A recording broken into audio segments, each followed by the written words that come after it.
안녕하세요, 성소장입니다. 27살 배지영이라고 합니다. 제가 했던 주 업무는 고객으로부터 걸려온 전화를 받고 채팅으로 민원사항에 응대하는 일이었습니다. 1년차가 되던 해 30명 정도의 인원이었던 저희 부서는 어느덧 10명 남짓의 인원이 되었고 2년차가 되던 해 그렇게 저도 일을 그만두게 되었습니다. 정형화된 답변이 필요한 반복 업무에는 굳이 사람이 필요하지 않다는 사유였습니다. 민원사항 답변은 기업에서 도입한 챗봇으로 대체되었고 고객 전화 응대는 로봇텔러로 대체되었습니다. 2015년 통계청의 지역별 고용조사에 따르면 콜센터 요원이 포함된 고객 상담 및 모니터 요원은 17만 3천 명이라고 밝혔습니다. 안녕하세요. 26살 손민수입니다. 저는 공장 생산 라인에서 3년 동안 일을 했었습니다. 물건을 조립하고 자동화 라인에 실어 나르는 일을 하고 최종적으로 불량품 여부를 육안으로 식별하는 일을 1년 동안 했습니다. 2년 차가 되던 해 제품 조립과 운반은 산업용 로봇으로 대체되어 생산 인력이 600명에서 10명으로 줄었고 남은 인원은 불량품 검사 업무만을 도맡게 되었습니다. 하지만 이듬해 인공지능 이미지 판독 시스템 비전이 도입되면서 현재는 일을 그만두게 되었습니다. 두산중공업은 자동 품질 검사 시스템의 도입 이후에 품질 검사 요원을 없앨 계획이며 삼성전자 서비스는 원격 수리 시스템을 도입한 후 현재 수리기사의 절반 정도만 필요할 것이라 밝혔습니다. 가천대 길병원 암센터에서 근무하고 있는 35살 홍지철입니다. 2016년 12월 길병원에서는 국내 최초로 IBM사의 인공지능 와슨을 도입했습니다.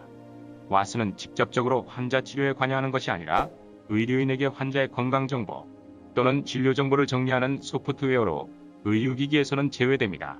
현재 유방암, 폐암, 혈장암 등의 적용이 가능하며 지속적으로 적용 가능한 범위를 늘려나가고 있습니다.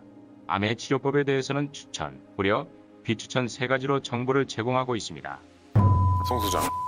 와슨이 최종 치료 방법으로 제시한 126건의 암 환자 치료 건수를 분석한 결과 의료진과의 일치율은 추천 66.7%, 고려까지 포함할 경우 일치율 96%로 상당히 높은 수치를 기록했습니다.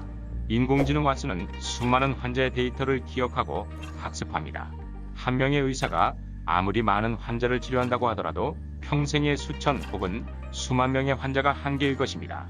그러나 인공지능은 데이터만 입력해주면 무한정의 환자 정보를 접할 수 있기 때문에 더 정확한 진료를 할 수 있을 것입니다.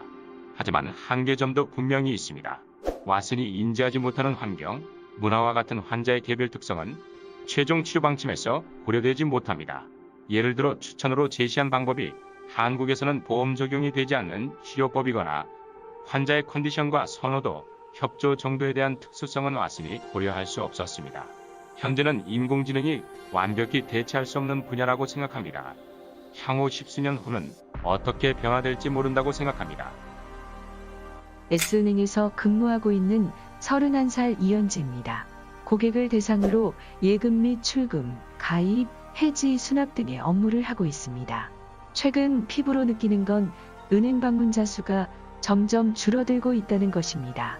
과거에는 ATM이 사람을 대신해서 예금 및 출금 업무를 담당했다면 지금은 핀테크로 언제나 스마트폰으로 예금 및 출금이 가능해졌습니다. 카카오뱅크는 시작한 지 한 달 300만 명의 가입자를 모았고 현재는 1000만 명 이상이 사용하고 있는 어플이 되었습니다. 실물 지점은 없지만 은행을 방문하지 않고 모바일로 모든 업무를 대체할 수 있는 대표적인 은행입니다. 실제로 국민, 우리, 농협, 신한, 하나은행 5대 은행 지점은 2012년 말 5,352곳에서 2017년 2월 4,796곳으로 은행 지점이 10% 이상 감소했습니다. 은행을 방문하지 않고도 대출과 적금 서비스를 받을 수 있습니다. 신용카드와 스마트폰은 하나가 되었고 지문인식 하나만으로 금융거래를 할 수 있게 되었습니다. 현재 저의 직업은 향후 10수년 안에 사람이 필요하지 않을 직업이 될 것이라 생각하고 있습니다. 성소장. 38살 노진구라고 합니다. 생산 제품 입고, 보관, 물출 등의 업무를 하고 있습니다. 고객 주문서를 보고 수령한 물품을 생산 장소에서 지정된 창고로 운반하고 물품 청구서에 물품을 찾아 수량을 세어 내보냅니다.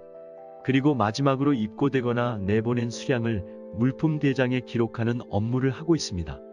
제가 일하는 근무지의 일부 라인에서는 안전사고 예방 차원으로 무인 운반차가 도입되었습니다.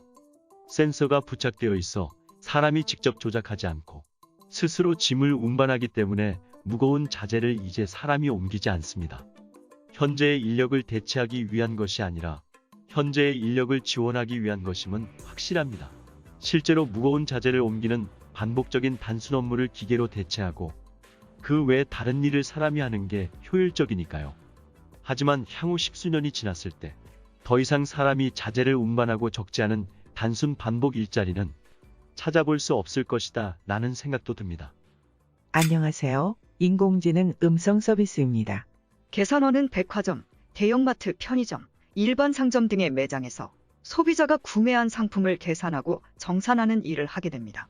고속도로, 톨게이트나 주차장 등에서 요금을 수납하는 요금 수납원도 계산원에 포함될 수 있습니다.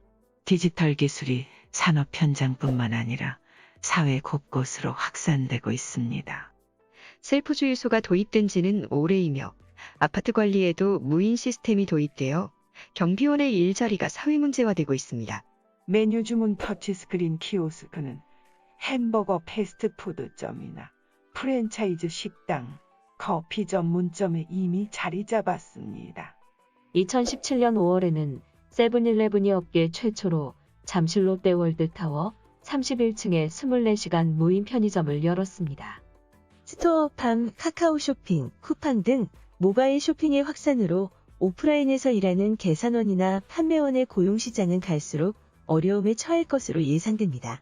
우리는 더욱더 발전할 것입니다. 것입니다.